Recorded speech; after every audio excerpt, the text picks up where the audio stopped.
কখনো কখনো জীবন থমকে যায়, কিন্তু চলতে তো হবেই।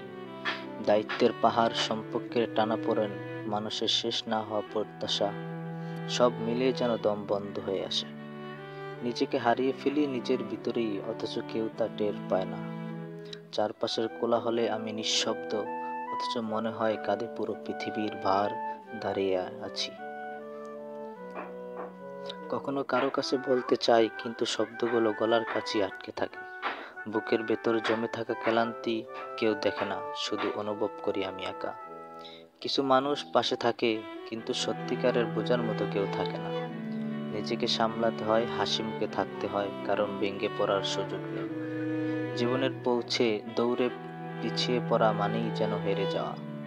তাই মনের ভিতর যতই যাই থাক, বাইরে স্বাভাবিক থাকার বান করতে হয়। এই বান, এই লড়াই, এই ক্লান্তি কখন শেষ হবে কেউ জানে না। কখনো মনে হয় সব ফেলে কোথাও হারিয়ে যাই, যেখানে কেউ চেনে না আমাকে। কিন্তু জানি পালিয়ে যাওয়াই সমাধান নয়, তাই আবার নিজেকে গুছিয়ে নিতে হয়। শূন্যতা, একাকিত্ব, চাপা কষ্ট, এসব নিয়েই হয়তো জীবন। তবুও বাঁচতে হয়, কারণ জীবন থেমে থাকে না, অপেক্ষা করে না কারো জন্য।